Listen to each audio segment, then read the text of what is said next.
العالمین الصلاۃ والسلام علی خاتم النبیین اما بعد اعوذ باللہ من الشیطان الرجیم بسم اللہ الرحمن الرحیم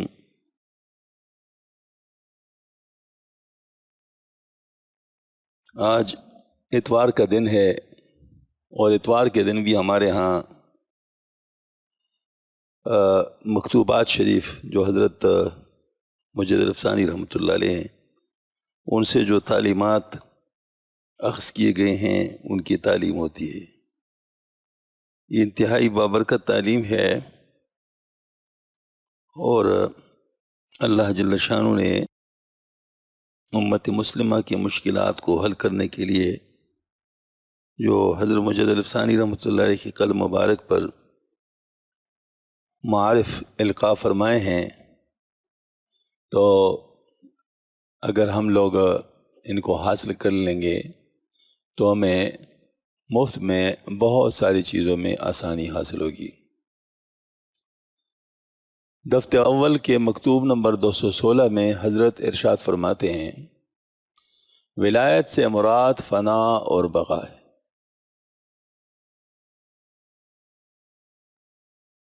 اور خوارق و کشفیات کم ہو یا زیادہ اس فنا و بقا کے لوازم میں سے ہیں، لیکن یہ ضروری نہیں کہ جس سے خوارق زیادہ ہوں اس کی ولایت بھی اتم و اکمل ہو، بلکہ بسا اوقات ایسا ہوتا ہے کہ کسی بزرگ سے خوارق بہت کم ظاہر ہوتے ہیں اور اس کی ولایت اکمل ہوتی ہے۔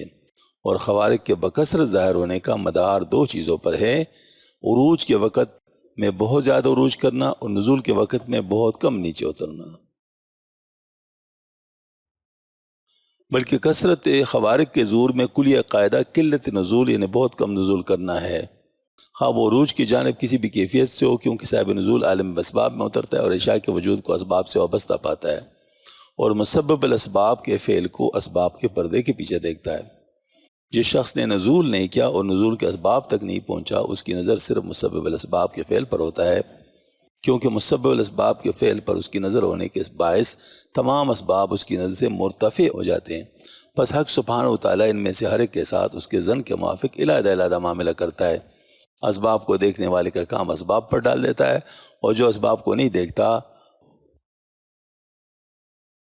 اس کا کام بغیر وسیلے کے مہیا کر دیتا ہے۔ حدیث شریف میں آتا ہے، انا عند ظن عبدی بھی، میں اپنے بندے کی گمان کے ساتھ ہوں۔ اس مطلب پر دلیل ہے، بہت مدت تک دل میں خلش رہی کہ اس کی کیا وجہ ہے کہ اس مت میں اکمل اولیاء بہت گزرے ہیں، مگر جس قدر خوارق حضرت سید محی الدین جیلانی رحمہ اللہ سے ظاہر اس قدر خوارق میں سے کسی ظاہر نہیں ہوئے۔ آخرکار حضرت حق سبحانہ وتعالی نے اس معمہ کا راز ظاہر فرمایا اور معلوم ہوا کہ ان کا عروج اکثر اولیاء سے بلند تر واقع ہوئے اور نزول کے جانب میں مقام روح تک نیچے اترا ہے جو عالم اسباب سے بلند تر ہے۔ خواجہ حسن بصری رحمۃ اللہ حبیب اجمی رحمۃ اللہ علیہ کی حکایت اس مقام کے مناسب ہے۔ منقول ہے کہ ایک خواجہ حسن بصری رحمۃ اللہ دریا کے کنارے کھڑے ہوئے کشتی کا انتظار کر رہے تھے تاکہ دریا سے پار ہو۔ اسی اثناء میں حبیب اجمی رحمۃ اللہ علیہ بھی آنے کے لیے اور پوچھا کہ آپ یہاں کیوں کھڑے ہیں؟ فرمایا کشتی کا انتظار ہے۔ حبیب اجمی رحمۃ اللہ نے کہا کشتی کی کیا حاجت ہے، کیا آپ یقین نہیں رکھتے؟ خواجہ حسن بصری رحمۃ اللہ علیہ نے کہا کہ آپ علم نہیں رکھتے۔ غرض کہ حبیب اجمی رحمۃ کشتی کے بغیر دریا سے گزر گئے اور خواجہ حسن بصری رحمۃ کشتی کے انتظار میں کھڑے رہے۔ خواجہ حسن بصری رحمۃ نے چونکہ عالم اسباب میں نزول کیا ہوا تھا، اس لیے قانون قضا و قدر ان کے ساتھ اسباب کے وسیلے سے معاملہ فرماتے تھے، اور حبیب اجمی رحمۃ سے چونکہ پور طور پر اسباب کو نظر انداز کر لیا تھا، اس لیے قانون قضا و قدر بھی ان کے ساتھ اسباب کے وسیلے کے بغیر معاملہ کرتے تھے۔ لیکن فضیلت حضرت خواجہ حسن بصری مذہب کے لیے ہے جو صاحب علم ہے اور جن نے عین الیقین کو علم الیقین کے ساتھ جمع کر لیا ہے اور اشیاء کو جیسے کہ وہ ہیں سمجھ لیا ہے، کیونکہ قدرت کے اثر حقیقت کو حکمت میں پوشیدہ رکھا گیا ہے۔ حبیب اجمی رحمۃ شکر میں ہے اور فائل حقیقت پر ایک ایسی کہ جس میں اسباب کا کچھ دخل نہیں۔ سبحان اللہ۔ اب دیکھیں کتنے بڑے معارف ہیں حضرت کے۔ یہ ایک بہت اہم نقطہ حضرت نے بیان فرمایا ہے اور بہت سارے لوگ اس چیز کو نہ جاننے کی وجہ سے پتہ نہیں کن کن چیزوں میں پڑے ہوتے ہیں۔ سب سے پہلے حضرت نے یہ بات فرمائی ہے کہ مقصود کیا ہے، یعنی یوں کہہ سکتے ہیں چونکہ تصوف خود بذات خود مقصود نہیں ہے بلکہ مقصود حاصل کرنے کا ذریعہ ہے۔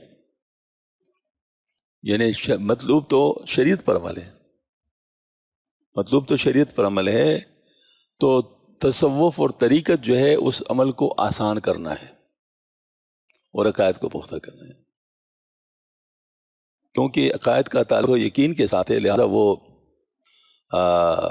جتنا بھی مطلب ان کا علم الیقین، عین الیقین، حق الیقین آگے بڑھے گا تو ان کے عقائد پختہ ہوتے جائیں گے۔ اور دوسری طرف یہ ہے کہ اعمال کا تعلق جو ہے نا وہ نفس کے قابو کرنے کے ساتھ ہے، لہذا جتنا نفس قابو ہوگا اتنا عمل آسان ہوتا جائے گا، اور نفس کا جو قابو ہے یہ فنا ہے، اور پھر اللہ پاک کی طرف سے جو تشکیل ہے وہ بقا ہے۔ تو ولایت جو ہے اس سے مراد فنا و بقا ہے جو اللہ تعالیٰ کی طرف سے عطا ہوتا ہے۔ اب ایک لفظ آیا ہے خوارق و کشفیات۔ خوارق جو ہے خرق عادت کی جمع ہے۔ خرق عادت کا مطلب یہ ہے کہ عمومی جو طریقہ کار ہے فطرت کا اس کو بائی پاس کیا جائے، جیسے آگ کا کام جلانا ہے یہ فطرت ہے، لیکن آگ جلائے نہیں تو یہ خلاف فطرت ہے، خرق عادت ہے۔ خرق عادت نبی کے لیے معجزہ ہوتا ہے، ولی کے لیے کرامت ہوتا ہے۔ اس طرح کشف میں اپنے آنکھ سے دیکھ رہا ہوں، اللہ پاک نے آنکھ کو دیکھنے کے لیے بنایا ہوا ہے، میں اگر اپنے آنکھ سے کسی چیز کو دیکھتا ہوں تو یہ عادت ہے، یہ مطلب گویا کہ سبب ہے، اس کے لیے میں اس کو استعمال کر رہا ہوں۔ اس دیوار کے پیچھے مجھے کچھ نظر نہیں آ رہا کیونکہ اللہ پاک نے یہ چیز ایسی بنائی ہے، میری آنکھ اس دیوار کے پیچھے نہیں دیکھ سکتی۔ رات کے وقت میں نہیں دیکھ سکتا، لیکن نائٹ ویژن، وہ انفراریڈ، وہ بھی ایک عادت ہے، وہ بھی ایک سائنٹیفک فینامنن ہے، اس کے ذریعے سے اگر کوئی دیکھے تو کرامت نہیں ہوگا، اگرچہ عام لوگوں کے لیے وہ کرامت نظر آئے گا، عام لوگوں کو تو کرامت نظر آئے گا کیونکہ ان کے لیے تو اس باب کھلے ہوئے نہیں ہیں۔ اس وجہ سے بعض ظالم لوگ جنہوں نے نبوت کے دعوے کیے تھے ابتدا میں، انہوں نے بعض سائنٹیفک فینامنن کو استعمال کر کے لوگوں کو دھوکہ دیا تھا۔ مثلا چہرے پہ نور لانے کے لیے کوئی طریقہ اختیار کیا تھا، کچھ اور چیزیں مطلب انہوں نے کی ہوئی تھی۔ تو اب یہ کیا چیز ہے؟ وہ عادت کی بات تھی، لیکن لوگوں کے لیے خلاف عادت تھی، لہذا لوگ اس پہ دھوکہ ہو جاتے تھے۔ کہتے ہیں کہ حضرت گنگوئی رحمۃ اللہ جب فوت ہوئے تو حضرت شیخ الہند رحمۃ اللہ علیہ جو حضرت گنگوئی رحمۃ اللہ کے خلیفہ ہے اور مولانا خلیل احمد سانپور رحمۃ اللہ یہ حضرات موجود تھے، تو ایک صاحب تھے وہ زار و قطار رو رہے تھے، وہ چاہ رہے تھے کہ حضرت کے اوپر اس طرح روتے روتے ان کے چہرے پہ ہاتھ پھیر لیں۔ پھر شیخ الہند رحمۃ اللہ علیہ نے ان کو پکڑ لیا، ان کو دھکے دے دے کر باہر نکال دیا۔ لوگ حیران ہو گئے کہ حضرت تو اس طرح، وہ تو یعنی مطلب اس طرح کام نہیں کرتے، یہ کیا وجہ ہے؟ بعد میں تحقیق کرنے پر معلوم ہوا کہ اس نے ہاتھ پہ ایسا پاؤڈر ملا ہوا تھا اس آدمی نے جو مخالف تھا حضرت گنگوئی رحمۃ اللہ علیہ کا، لیکن شو کر رہا تھا کہ وہ بہت زیادہ معتقد ہے، رو رہا ہے اس کے لیے، تو اس کے چہرے پہ وہ پاؤڈر مل رہا تھا، جس کا طریقہ یہ ہوتا ہے کہ وہ چند منٹوں کے بعد وہ چیز سیاہ ہو جاتی تھی جس کے اوپر وہ پاؤڈر آ جاتا ہے، وہ مطلب اس کا اپنا کنڈیشن اس کا یہ ہوتا، تو وہ حضرت کا چہرہ سیاہ کروانا چاہتے تھے تاکہ لوگوں کو دکھایا جائے کہ دیکھو یہ وہابی تھا اور ان کا چہرہ موت کے وقت سیاہ ہو گیا، انہوں کی پلاننگ یہ تھی۔ لیکن یہ حضرات جو حضرت شیخ الہند رحمۃ اللہ، یہ حضرات بہت زیرک ہوتے ہیں، بہت الرٹ ہوتے ہیں، انہیں فوراً پامپ لے کے کیا کرنا چاہتے ہیں، تو انہیں پکڑ لیا اور ٹیسٹ کر لیا اور معلوم ہو گیا کہ انہیں تو ایسے کرنا تھا۔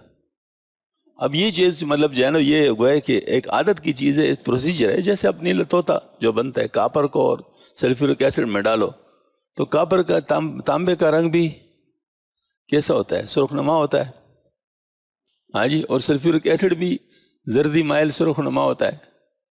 جب یہ دونوں آپس میں مل جاتے ہیں اس سے بالکل طوطے کی طرح سبز رنگ بن جاتا ہے، جس کو نیلا طوطا کہتے ہیں، کاپر سلفیٹ۔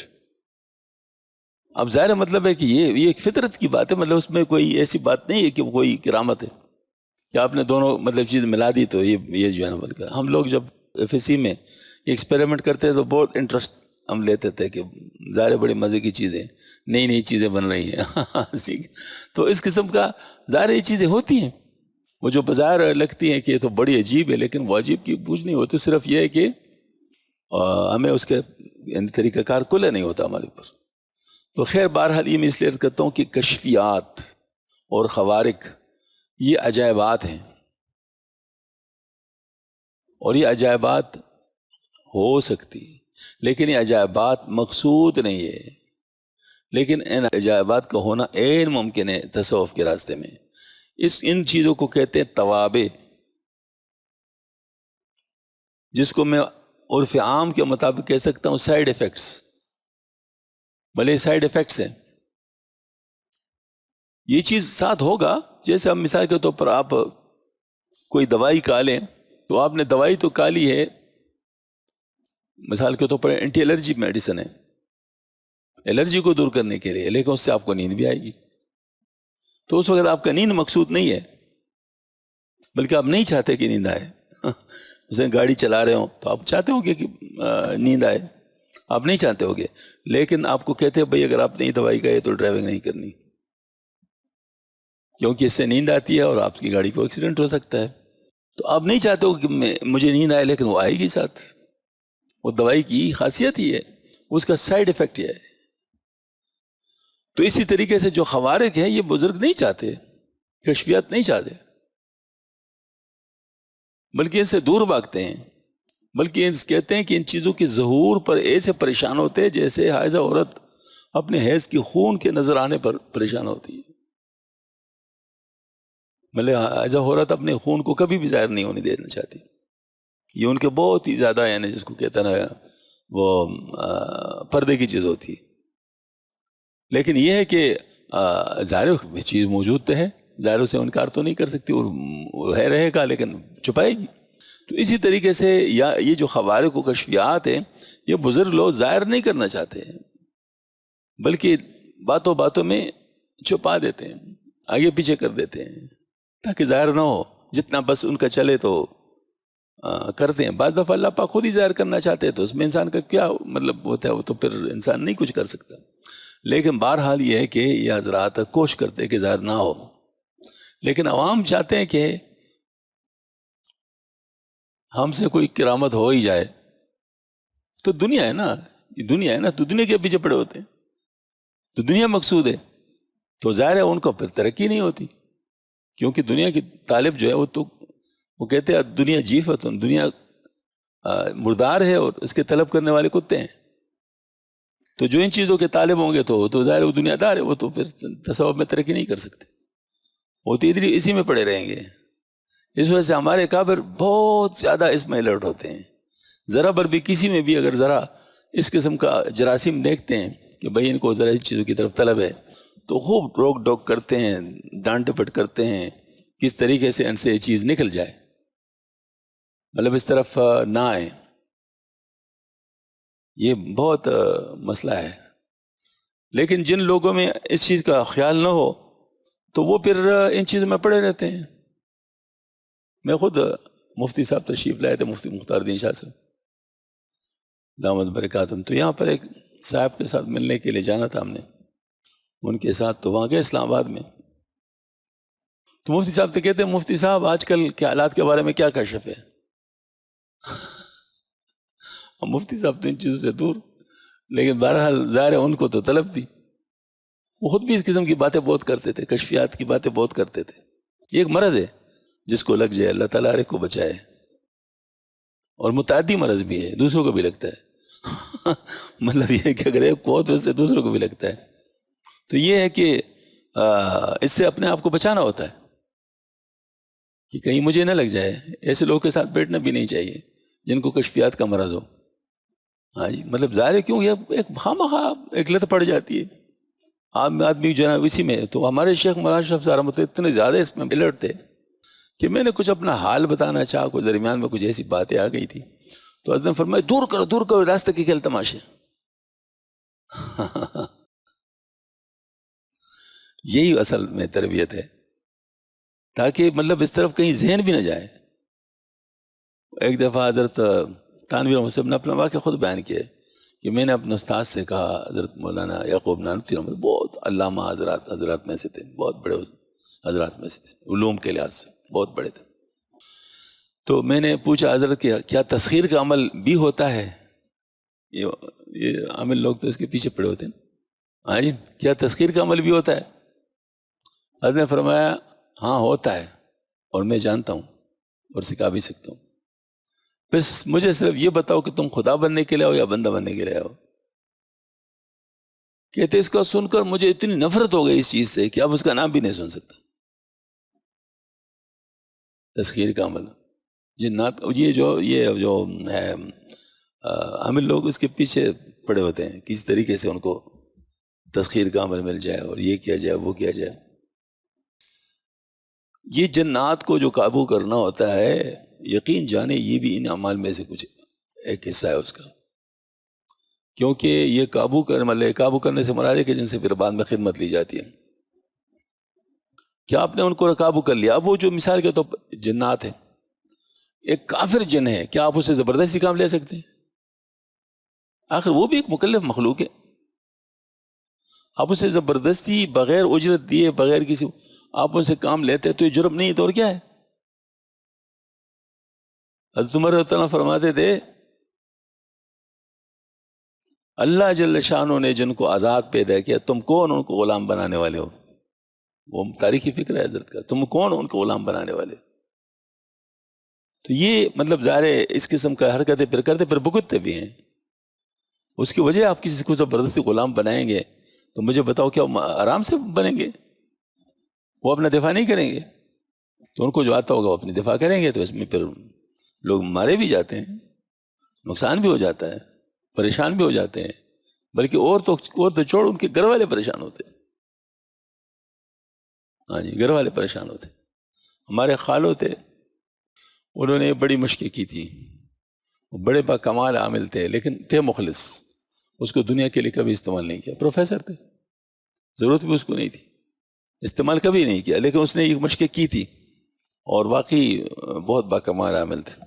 لیکن ان کے گھر میں بھی بات تھی کہ کسی کے لیے مفت تعویذ دیتے، یعنی مطلب یہ کہ خدمت کر لیتے تو ان کے بچوں کی شامت آ جاتی.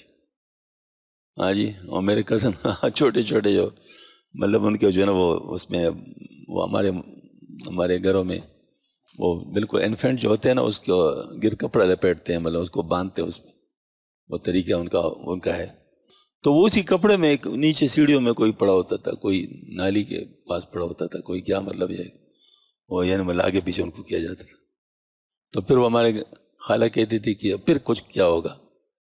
ہاں جی، تو ایسا ہوتا تھا ان کے ساتھ، یہ چیزیں ہوتی. لیکن تھے وہ بہت مخلص، اس نے کبھی دنیا کے لیے اس کو استعمال نہیں کیا. تو پھر اللہ پاک نے ان کو ماشاءاللہ اس کا اجر بھی دے دیا. تو اس کا مطلب میرا یہ ہے کہ یہ جو کشفیات ہیں یا خوارق ہیں یہ مطلوب نہیں ہے تصوف میں، لیکن تصوف میں آ سکتی، ہو سکتا. یہ سائیڈ ایفیکٹس ہیں، سائیڈ ایفیکٹ کے طور پہ آ جاتی ہیں. لیکن جو لوگ مخلص ہوتے ہیں وہ اس سے بچنے کی کوشش کرتے ہیں، اور جب اللہ پاک ان سے کوئی کام لیتے ہیں، ان کا یعنی کوئی کام کے لیے ضروری ہوتی ہے تو پھر اللہ پاک کرتے، پھر وہ ظاہر ہے اس میں کچھ نہیں کہہ سکتے. اور میں اس فنا و بقا کے لوازم میں سے، لیکن یہ ضروری کہ جس سے خوارق زیادہ ظاہر ہو اس کی ولایت بھی اتم و اکمل ہو. بلکہ بسا اوقات ایسا ہوتا ہے کہ کسی بزرگ سے خوارق بہت کم ظاہر ہوتے ہیں اور اس کی ولایت اکمل ہوتی ہے. اور خوارق کے بکثرت ظاہر ہونے کا مدار دو چیزوں پر ہے. یہ مجھے حضرت تھانوی رحمۃ اللہ علیہ کے ماشاءاللہ تعلیمات میں بات بہت پہلے ملی ہوئی تھی. حضرت نے بھی بات فرمائی تھی کہ خوارق ان سے زیادہ صادر ہوتے ہیں جو مقام عروج میں ہوتے ہیں. مجھے خود ایک صاحب نے واقعہ بتایا ہے، وہ حضرت تھانوی مصحف کے خلیفہ ہیں حیدرآباد میں. تو اس نے یہ واقعہ سنایا تھا. فرمایا تھا کہ میں جا رہا تھا یعنی اسٹیشن پر، تو وہ ٹیکسی والا جو ہے نا وہ کہتے گاڑی چلی گئی ہوگی. انہوں نے کہا کیسے جا سکتی ہے، تم جاؤ، گاڑی نہیں جا سکتی. کہتے جب ہم پہنچ گئے تو وہاں گاڑی کھڑی تھی، کوئی فالٹ ہو گیا تھا اس میں، وہ نہیں گئی تھی. کہتے اس طرح کئی واقعات اس طرح ہوتے گئے تو میں جب اپنے شیخ کو بتاتا ہے فرمایا اچھا عروج ہے ابھی تک. میں نے جیسے کہتے میں کوئی اس طرح بات کیا اچھا عروج ہے ابھی تک. تو وہ انتظار کر رہے تھے نزول کا، کیونکہ تکمیل نزول سے ہوتی ہے. ہاں جی، تو گویا کہ اس کو وہ اپریشیٹ نہیں کرتے تھے، بلکہ اس کو ایک قسم کا ویٹنگ لسٹ میں ڈال لیتے تھے. اچھا ابھی عروج ہی ہے. تو یہ واقعی بات سے کہتے جس وقت وہ چیز شروع ہو گئی نزول تو پھر کہتے ساری چیزیں اپنی اپنی جگہ پر ٹھیک ہو گئی. پھر ایسا نہیں ہوتا تھا. تو حضرت نے بھی بات فرمائی ہے عروج کے وقت میں بہت زیادہ عروج کرنا اور نزول کے وقت میں بہت کم نیچے اترنا.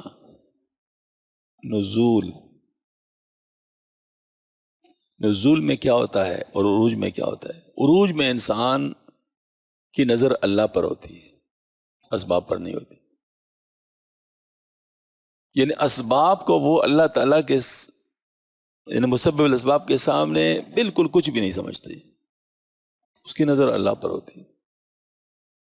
اب یہ شخص اس لحاظ سے تو اچھا ہے کہ اس کی اللہ تعالیٰ پہ یقین اور یہ سارا وقت، لیکن وہ لوگوں میں کام نہیں کر سکتا،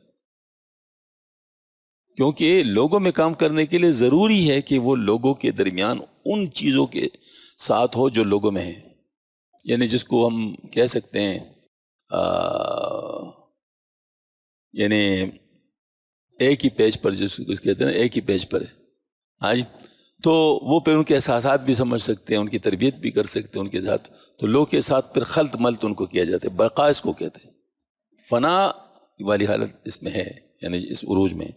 عروج مطلب یعنی جس کو کہتے ہیں عروج فنا میں ہے اور نزول بقا میں ہے. عروج فنا میں ہے اور نزول بقا میں ہے. فنا میں انسان کی اپنے اوپر سے نظر ہٹ جاتی ہے، چیزوں کے اوپر سے نظر ہٹ جاتی ہے، وہ صرف اللہ پہ نظر ہوتا ہے. اور بقا میں پھر چیزوں کے اوپر نظر ہوتی ہے، اس کے مطابق اللہ پاک نے جو حکم دیا ہوتا ہے اس حکم کو پورا کرنا ہوتا ہے. ہاں جی، تو ایک بزرگ تھے، صاحب نزول تھے، ان کا بھائی بیمار ہو گیا، عالم تھے. تو بیماری کے وقت کہتے ہیں یا اللہ یا اللہ یا اللہ. تو وہ صاحب نزول بزرگ جو کہتے ہیں یہ کہو ہائے میری ماں، ہائے میری ماں، ہائے میں جلدی ٹھیک ہو جاؤ گے. تو عالم حیران ہو گیا کہ مجھے کیا کہہ رہا ہے. آپ کہتے بس جو میں کہہ رہا ہوں اس کو مان لو. ہاں جی، تو اس نے کہنا شروع کیا تو جلدی ٹھیک ہو. پھر اس سے پوچھا کہ کیا وجہ تھی. انہوں نے کہا تو اپنے آپ کو ظاہر کرتا ہے میں کوئی تو بڑا پہنچا ہوا ہے کہ اس وقت بھی اللہ اللہ کر رہا ہے. اپنی تکلیف کا آپ کو احساس نہیں ہے، بلکہ آپ کو جو ہے نا آپ تو بزرگی کی طرف آپ کا توجہ ہے. تو ظاہر ہے پھر تو ایسے لوگوں کے ساتھ معاملہ پھر سختی ہوتا ہے. تو میں آپ کو کہتا ہوں اپنی عاجزی کہو اللہ تعالیٰ کے سامنے. ہاں جی، تو پھر جلدی آپ کو اللہ تعالیٰ سے اضطراری کیفیت جو ہوتی ہے جب ہو جاتی وہ امی جیب المستر زیادہ والی بات ہے، تو وہ والی بات ہو جائے گی. تو بس اب دیکھو یہ معرفت کی بات تھی. تو یہ باتیں تھے کہ نزول کے وقت بہت کم نیچے اترنا، یہ پھر وہ کام نہیں کرتا، بلکہ کثرت خوارق کے ظہور میں کلیہ قاعدہ قلت نزول نے بہت کم نزول کرنا ہے، خواہ وہ عروج کی جانب کسی بھی کیفیت کی وجہ سے ہو، کیونکہ صاحب نزول عالم اسباب میں اترتا ہے اور اشیاء کے وجود کو اسباب سے وابستہ پاتا ہے اور مسبب الاسباب کے فعل کو اسباب کے پردے کے پیچھے دیکھتا ہے. جس شخص نے نزول نہیں کیا اور نزول کے اسباب تک نہیں پہنچا اس کی نظر صرف مسبب الاسباب کے فعل پر ہوتی ہے، کیونکہ مسبب الاسباب کے فعل پر اس کی نظر ہونے کے باعث تمام اسباب اس کی نظر سے مرتفع ہو جاتے ہیں. بس حق سبحانہ و تعالیٰ ان میں سے ہر ایک کے ساتھ اس کے ظن کے موافق الہ معاملہ کرتا ہے.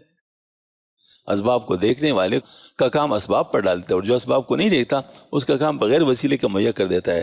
چونکہ حدیث قدسی میں ہے انا عند ظن عبدی بی، بندہ میرے ساتھ جو گمان رکھتے ہے اس کے ساتھ میں آپ وہی معاملہ کرتا ہوں.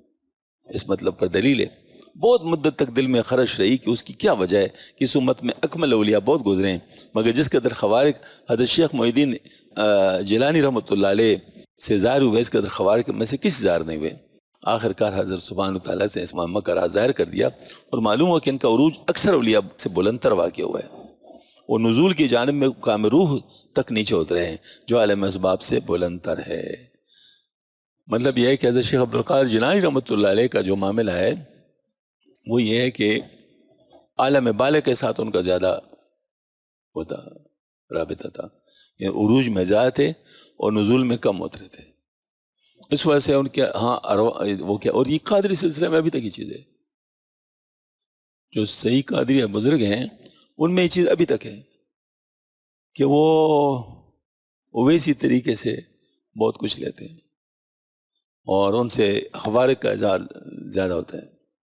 وہ میں گیا تھا حضرت تسلیم الحق صاحب رحمۃ اللہ علیہ کے شیخ مقبن بابا جی رحمۃ اللہ، وہ بھی قادری تھے، تو 140 سال کی عمر تھی تقریباً، پہاڑ میں ان کو ہوتا ہے جس کو کہتے ہیں نا وہ خانقاہ تھی، اور خود اپنا واقعہ انہوں نے ہمیں سنایا کہ شیخ پامال شریف نے مجھے جب اجازت دی تو میری تشکیل یہاں کی کہ میں یہاں پر رہوں مغبن میں، تو میں نے شکایت کی کہ حضرت وہاں تو پانی نہیں ہے، تو کہتے حضرت فرمایا پانی مل جائے گا نا، پشتو میں کہا خدے بدر کا اندی نا، اللہ تعالیٰ دے دے گا نا، تو وہ پھر جو ہے نا وہ کہتے میں آ گیا، کہتے صبح رفع حاجت کے لیے میں گیا تھا اوپر پہاڑ کی طرف، کہتے جب استنجا خشک کرنے کے لیے میں نے ایک پتھر کو نکالنا چاہا تو اس کے نیچے سے کچھ تری سی محسوس ہوئی کہ جیسے کہ وہ گیلا ہے،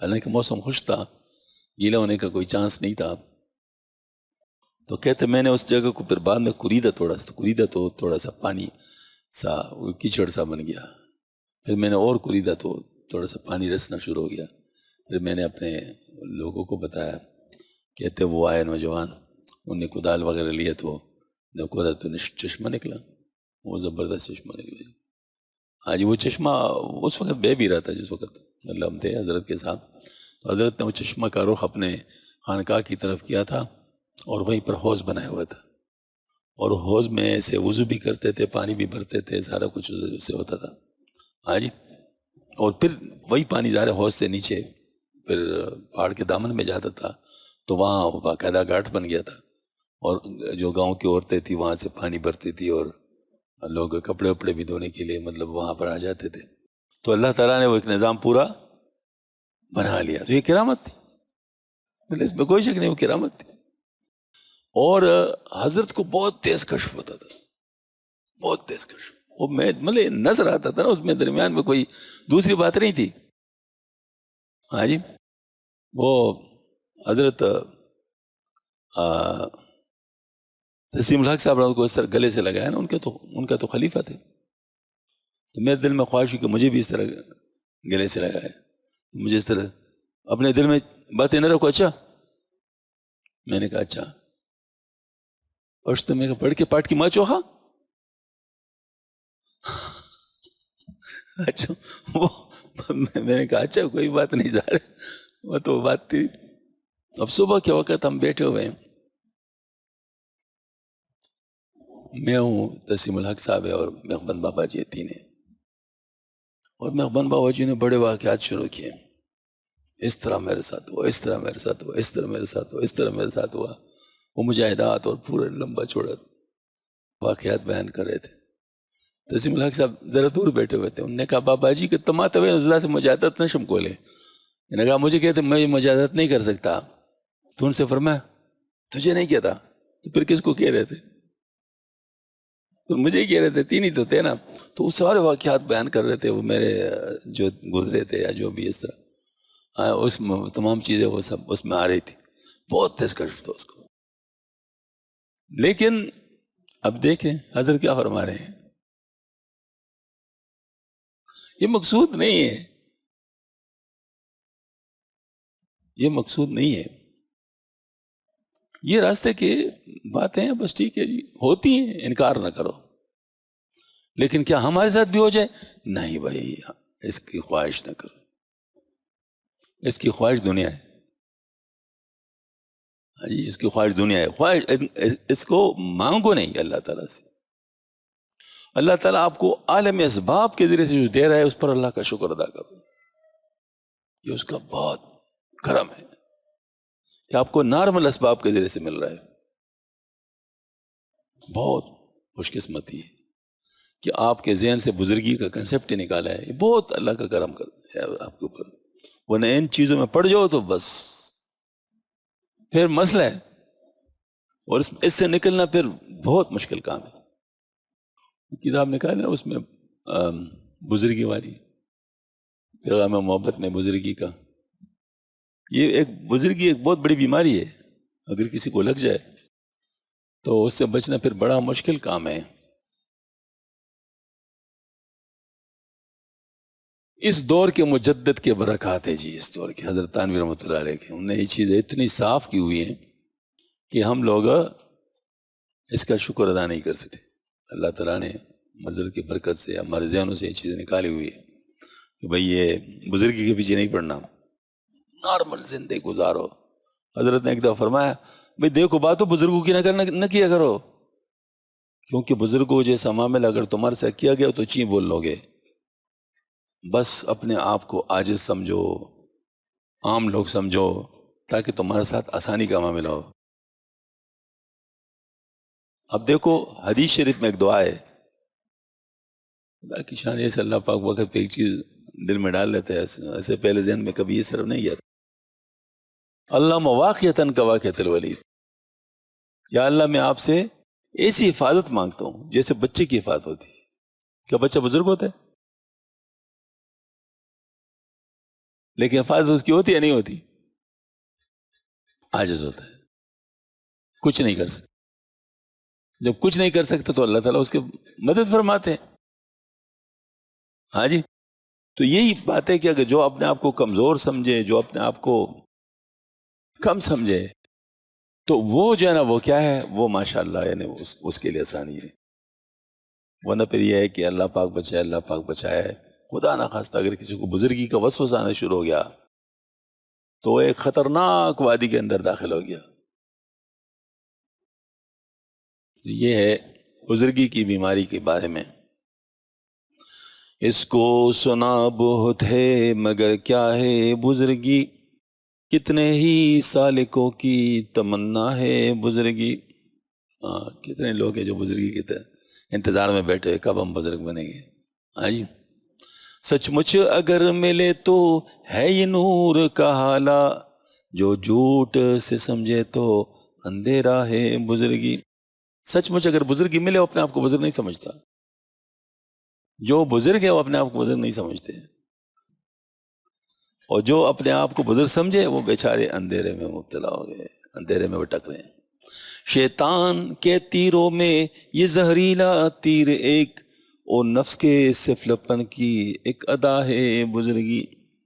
جو بھی بنے بزرگ سمجھے خاک وہ خود کو.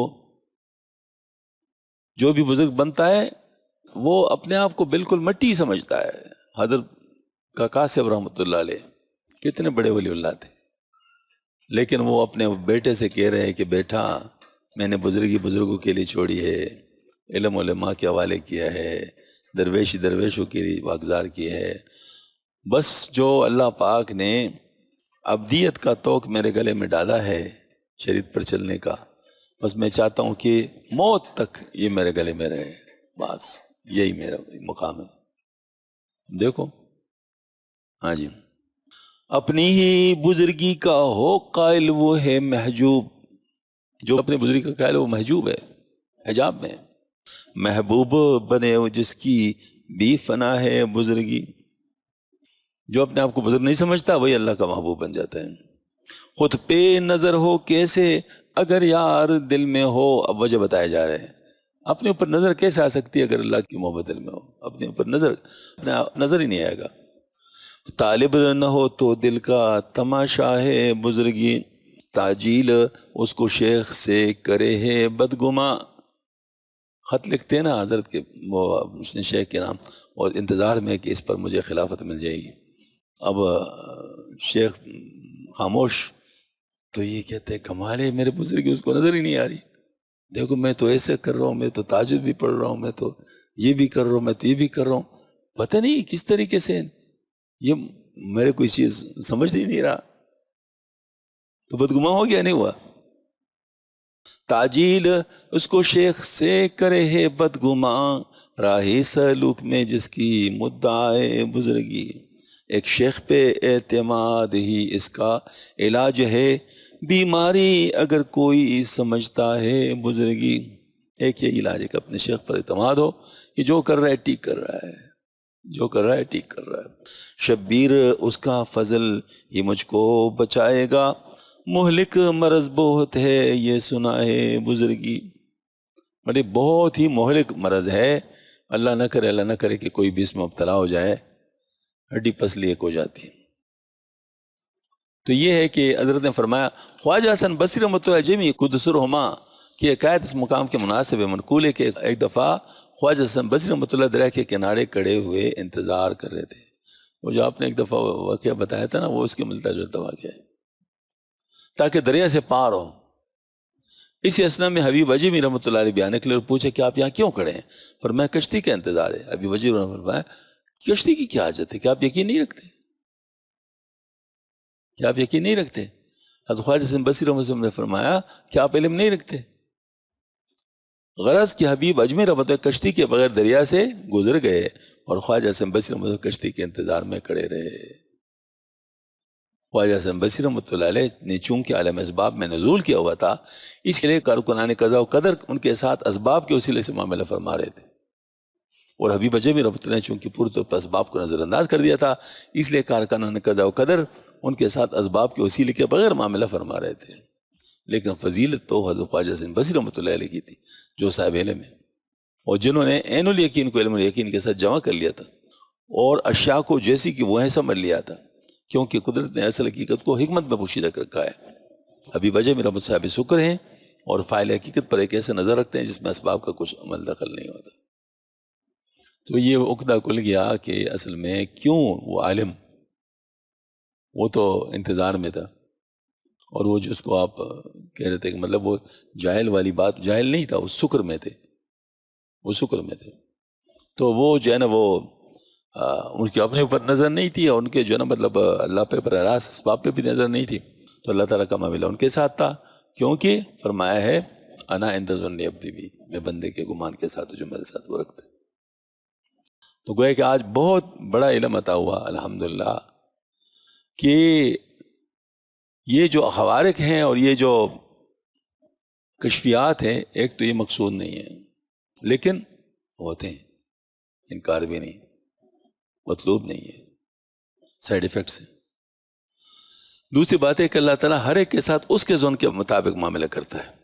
تو جن کو خوارق و کشف ہے، ضروری نہیں کہ وہ کامل ہو زیادہ، بلکہ ممکن ہے کہ ابھی وہ آیا نہیں ہو، اس طرف اسباب کی طرف آئے نہیں ہو، اس کو لایا نہیں گیا ہو، تو اس کے ساتھ وہی معاملہ کیا جاتا ہے۔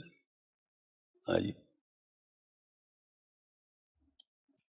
دفتر اول مکتوب نمبر 216، ولی کو اپنی ولایت یا خوارق کا علم ہونا شرط نہیں ہے۔ یہ دوسری بات ہے، لیکن اللہ تعالیٰ بعض دفعہ ولی سے کوئی ایسا کام بھی کروا دیتا ہے جس کا اس کو پتہ نہیں چلتا، لیکن اللہ تعالیٰ وہ کام کروا دیتا ہے۔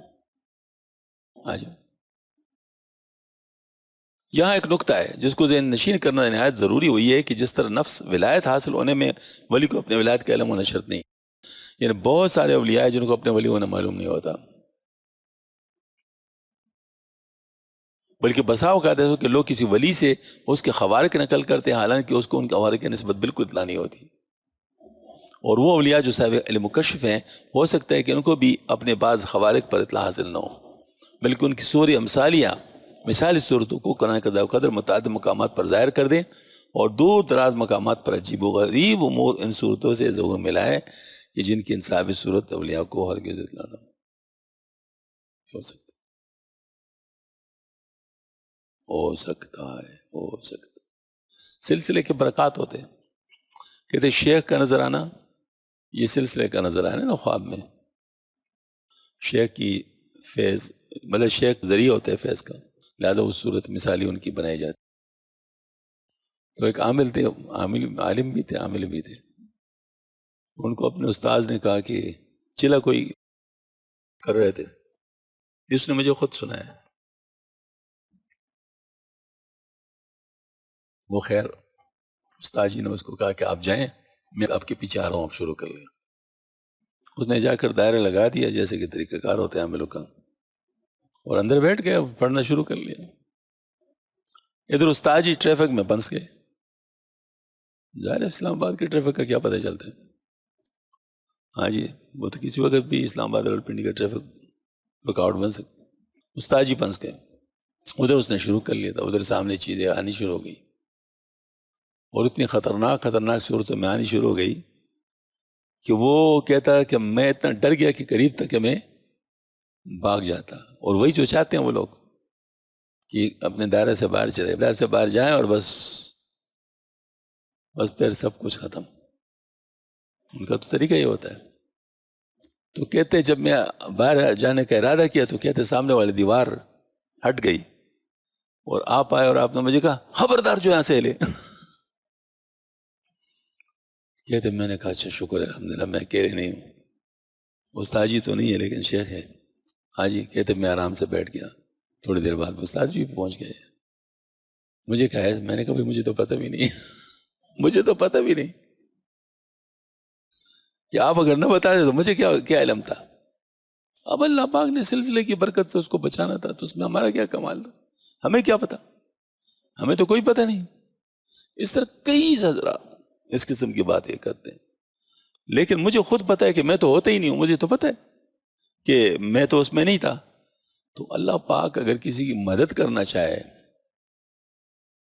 ہماری صورت کو سامنے لا کر، تو اس میں ہمارا کیا کمال ہو سکتا ہے؟ وہ تو اللہ کا فعل ہے، وہ تو ہمارا فعل تو نہیں ہے۔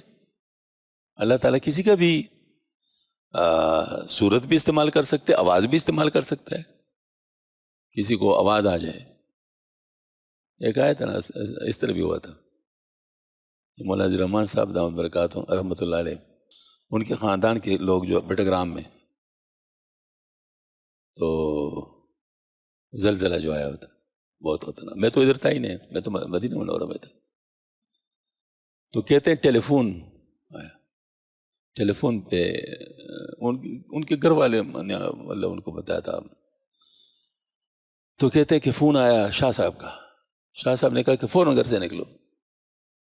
ہاں جی، تو کہتے ہم جیسے گھر سے نکلے گھر نیچے زلزلے کی وجہ سے، کہتے ہم تو شاہ صاحب کی آواز سن کر جو ہے نا وہ گھر سے باہر نکلے تھے، حالانکہ میں ادھر تھا ہی نہیں، میں تو مدینہ منورہ تھا، اور یہ مجھے پتہ نہیں شاید سال کے بعد پتہ چلا تھا اس بات کا، یا 6 مہینے کے بعد پتہ چلا تھا، مجھے درمیان میں علم بھی نہیں تھا۔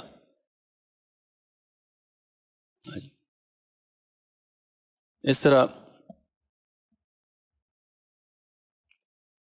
میں ادھر تھا امریکہ میں تھا غالباً، تو ہمارے کالونی میں فون لگے تھے، نہیں لگے تھے، یہ ظاہر ہے اس وقت یہ فون کالونی میں نہیں تھا، تو ہمارے ادارے کے ایک بڑے آدمی تھے خالد اکبر صاحب، تو آپ جانتے ہیں اس کو، تو وہ ان کے گھر میں تھا فون، تو اس وجہ سے ہم لوگ ان کے ذریعے سے بات کرتے کہ ان کو بتا دیتے کہ فلاں وقت میں فون کروں گا، تو اپنے گھر والے ہمارے گھر والوں کو بتائے تھے، ہمارے گھر والے آ جاتے تو ان سے بات کر لیتے۔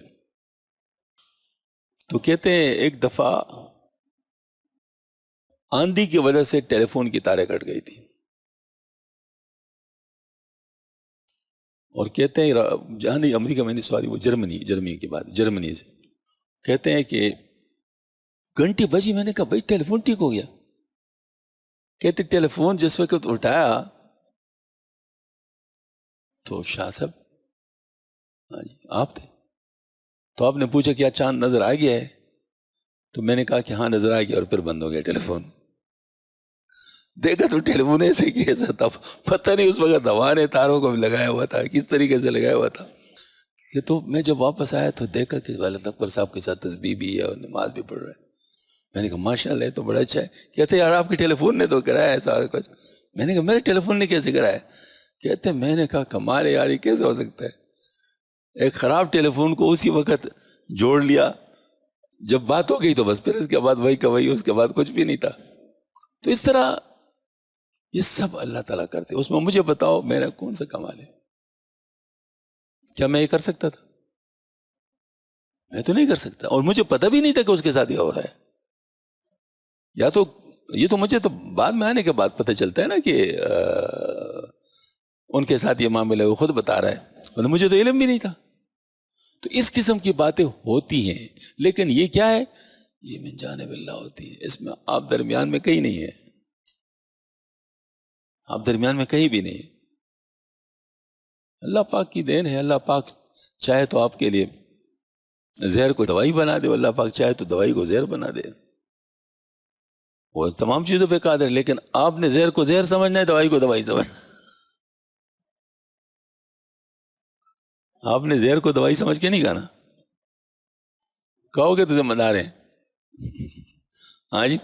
اور دوائی کو زہر نہیں سمجھنا، ورنہ ورنہ کیا بن جاؤ گے؟ وہ بھی بن جاؤ گے.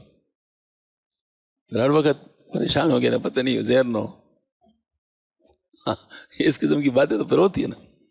تو یہ مطلب ہم لوگوں کو نارمل طریقے سے رہنا ہے. باقی اندر اللہ تعالیٰ کیا کرے وہ اس کا کام ہے،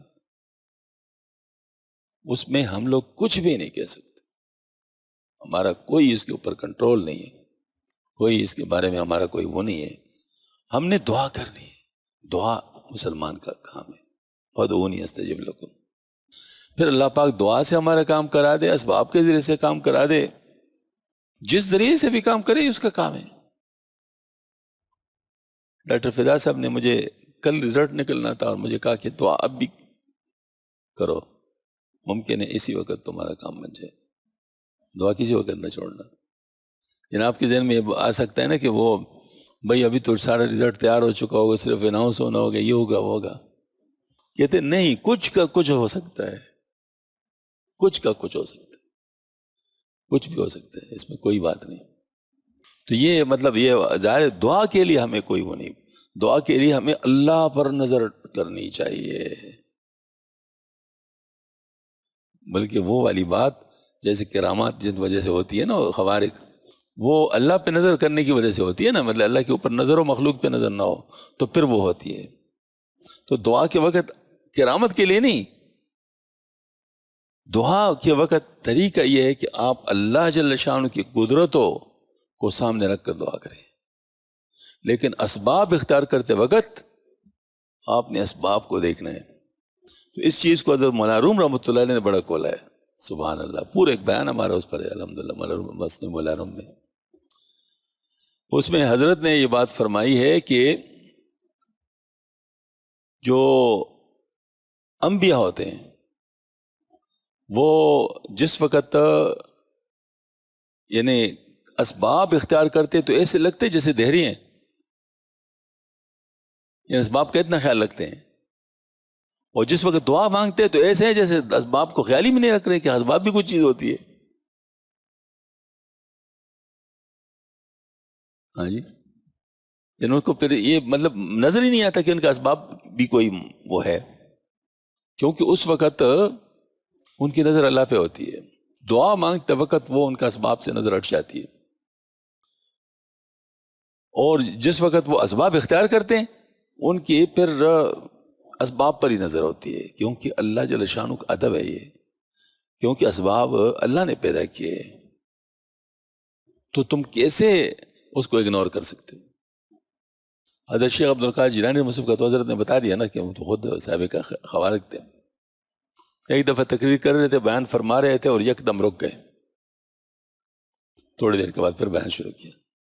اور میں رکا اس لیے تھا کہ ایک تو عرض والا شخص بہت دور سے میرا بیان سننے کے لیے تو عرض کر کے آیا تھا. مثلا کوئی امریکہ سے آ جائے ادھر بیان سننے کے لیے، ان کے لیے کیا ہے، 1 منٹ میں پہنچ جائے گا. تو عرض والے کے لیے تو مسئلہ کوئی نہیں ہوتا.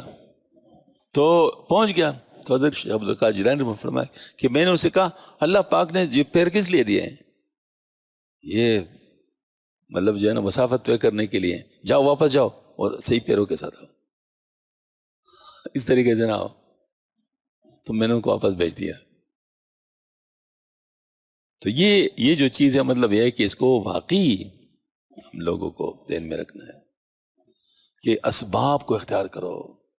اسباب کو وہی اختیار کرے جن کی نظر بزرگی پہ نہ ہو، جو اپنے آپ کو بزرگ نہ سمجھتا ہو. جو اپنے آپ کو بزرگ سمجھتا ہے بس باب اختیار نہیں کرتا اور پانس جاتا ہے. ہاں جی. تو پھر نعوذ باللہ من ذالک بدگمان بھی ہو جاتا ہے.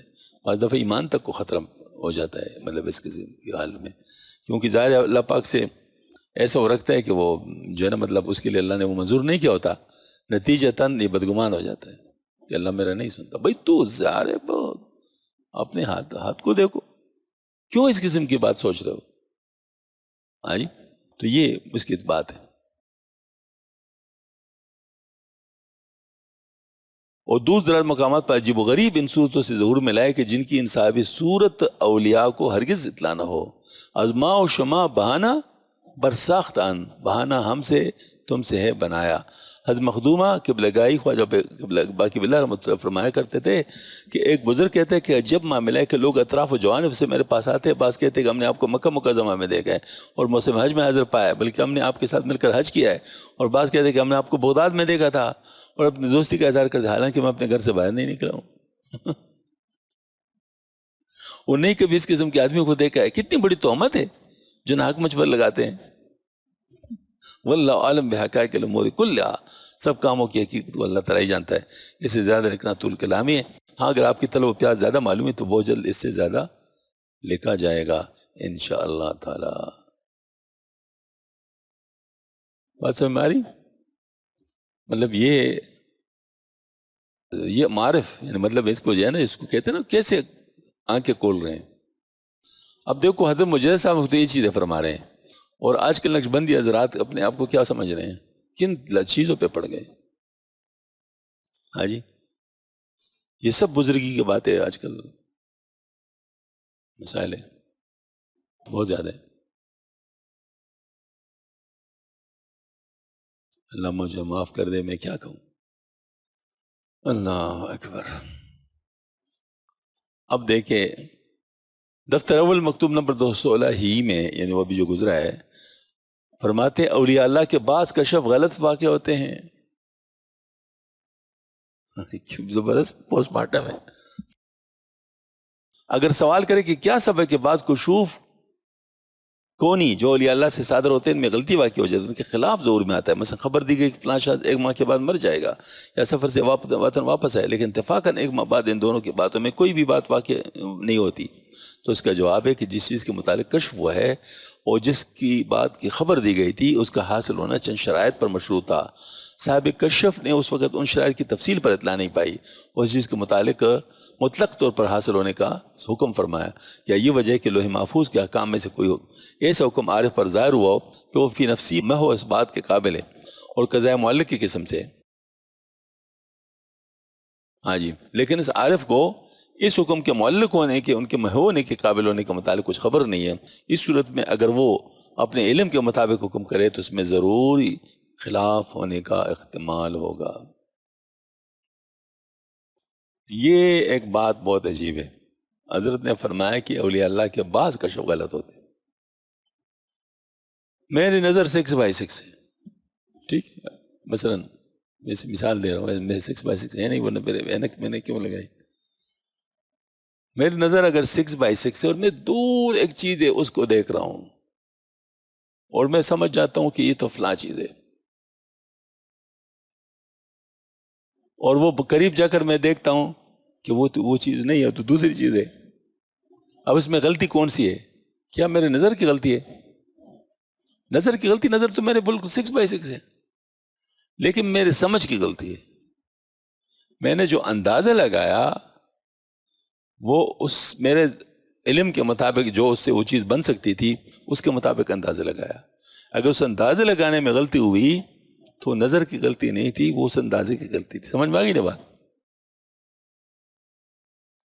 ایک شخص کو ایلوژن ہے، بیماری ہے ایک. ایلوژن بیماری میں بعض دفعہ کوئی چیز ہوتا نہیں محسوس ہوتا ہے، ہوتا نہیں نظر آتا ہے، آواز نہیں ہوتی آواز محسوس ہوتی ہے. یہ بیماری ہے، تقریباً کہتے ہیں 3 سے 4-5% تک لوگوں کو ہوتی ہے. تو اگر کوئی چاند دیکھ رہا اور اس کو ویسے ایلوژن ہو رہا ہو کہ چاند ہے، چاند کی طرح کوئی چیز اس کو نظر آ رہا ہے، اگر قسم بھی کہے تو وہ قسم میں غلط نہیں ہوگا، کیونکہ اس بیچارے کو واقعی نظر آ رہے ہیں وہ تو اس کو چاندی سمجھ رہا ہے، وہ تو اپنے سمجھ کے مطابق اس پہ قسم کھا رہا ہے، لیکن یہ ہے کہ وہ یقیناً تو ایسے تو بات ہوگی نہیں. تو اس پر بعض لوگ بڑے حیران ہو جاتے ہیں کہ بھئی کیا بات ہے، وہ تبلیغی آدمی تھا اور بڑی لمبی داڑھی تھی اور تسبیح کرتا، اور اس پہ جو ہے نا وہ کہہ رہا ہے کہ مجھے چاند نظر آئے، تو یہ کیسے غلط ہو سکتا ہے؟ تو دونوں باتیں غلط ہو سکتی ہے. ایک شخص یہ جو کہہ رہا ہے کہ یہ جو ہے نا اس نے جھوٹ کہا ہے، یہ بھی غلط ہو سکتا ہے. یعنی ممکن اس کو واقعی چاند ہی نظر آ رہا. ہاں جی، مطلب اس نے اس کے لیے جھوٹ تو نہیں ہے، لیکن اس کے تبلیغی ہونے کی وجہ سے اور عالم ہونے کی وجہ سے اور شریف ہونے کی وجہ سے اس نے چاند نہیں دیکھا، اور میں کہوں کہ نہیں اس نے واقعی چاند دیکھا اور باقی ذریعہ سے مجھے پتہ ہے کہ بھئی چاند اس نے نہیں دیکھا، تو اس کو اس کی بنیاد پر میں مان لوں یہ بھی غلطی ہوگی. سمجھ میں آ گئی نا بات؟ دونوں قسم کی غلطی ہو سکتی ہے، دونوں قسم کی غلطی ہو سکتی ہے. تو اسی طریقے سے جو کشف ہے، کشف میں کسی چیز کا نظر آنا ہوتا ہے، چاہے بعد میں ہونے والا واقعہ ہو یا چاہے دور کوئی چیز ہو، چاہے زماناً دور ہو چاہے مکاناً دور ہو. زماناً دور ہونے میں بھی غلطی لگ سکتی ہے، مکاناً دور ہونے میں بھی غلطی لگ سکتی ہے. حضرت مولانا یعقوب نانوتری رحمہ اللہ کا کشف بڑا تیز تھا، جیسے ابھی تھوڑی دیر پہلے میں نے ذکر کیا. حضرت مولانا قاسم نانوتری رحمہ اللہ بہت بیمار ہو گئے، تو لوگوں نے پوچھا حضرت کیا آپ کا ہے اندازہ؟ فرمایا ابھی نہیں، ابھی 10 سال ہیں انشاءاللہ عمر، کوئی بات نہیں. حضرت بیماری میں فوت ہو گئے. اب لوگوں نے کہا کہ حضرت آپ نے تو فرمایا تھا کہ ابھی 10 سال ہے عمر، وہ باقی ہے. فرمایا ہاں غلطی مجھے لگ گئی تھی. وہ یہ تھا کہ جب میں ان کی طرف متوجہ ہوا تو مجھے مہدی کا لفظ مکشوف ہوا. مہدی کا لفظ کشف ڈائریکٹ نہیں ہوتا، بعض دفعہ کشف بعض دفعہ انڈائریکٹ ہوتا ہے. یعنی کوئی چیز ایسی ہوتی ہے جو ریلیٹڈ محسوس ہو جاتی. مہدی کا لفظ مکشوف ہوا. تو مہدی میں نے جو ہے نا مطلب یہ ہے کہ مہدی کے الفاظ جو ہیں اس کا میں نے ابجد معلوم کیے، تو 59 بن رہے تھے. تو میں نے کہا کہ اب اس کا عمر تو 49 سال تھا، تو اس وجہ سے میں نے کہا کہ ابھی 10 سال ہیں. لیکن وہ حضرت کی عمر محمد علیہ السلام کی عمر سے متعلق بات تھی، تو بس مجھ سے یہی غلطی ہو گئی. تو یہ غلطی بس آپ لوگوں نے دیکھ لی. تو اس طرح غلطیاں کئی ہو سکتی ہے کشف میں. وہی میں غلطی نہیں ہوتی، وہی کی حفاظت ہے. الہام اور کشف کی حفاظت نہیں ہے، اس میں شیطان بھی دخل دے سکتا ہے. بلکہ حضرت نے تو ایک دفعہ ایک مکتوب شریف میں بانتہائی زبردست قسم کی ایک اہم بات واضح کی تھی کہ کسی نے خواب میں آپ صلی اللہ علیہ وسلم کو بھی دیکھا ہو، لیکن حضرت کی بات ایسی ہو جو شریعت کے مطابق نہ ہو تو ہم اس کو ظاہر شریعت پر فٹ کر کے دیکھیں گے. ایسا نہ ہو تو پھر ہم نہیں مانیں گے. کیوں؟ وجہ کیا ہے؟ آپ صلی اللہ علیہ وسلم کی صورت میں شیطان نہیں آ سکتا، لیکن آپ صلی اللہ علیہ وسلم کی آواز کی طرح آواز تو بنا سکتے. تو این ممکن آپ دیکھ تو حضور صلی اللہ علیہ وسلم کو اور آواز شیطان کی طرف سے آ رہا ہو، کوئی بات ان کی طرف سے ہو رہی ہو، تو آپ سمجھتے ہیں کہ تو آپ صلی اللہ علیہ وسلم کہہ رہے ہیں. ڈبنگ ہوتی ہے نہیں ہوتی؟ ڈبنگ تو آج کل بہت بڑا سائنس ہے نا، تو شیطان ڈبنگ نہیں کر سکتا. آواز مطلب جو ہے نا وہ اپنی کوئی بنا لے اور اس سے جو ہے نا مطلب آپ کا عقیدہ خراب کر دیں، ایسا ہو سکتا ہے؟ تو حضرت نے یہ بات فرمائی تھی. تو اس قسم کی غلطیاں واقع ہو سکتی ہے جس سے پھر بعد میں بڑے فساد آتے ہیں، اور شیطان کو ان تمام چیزوں کا پتہ ہے، لہٰذا ان طریقوں کو استعمال کر سکتا ہے.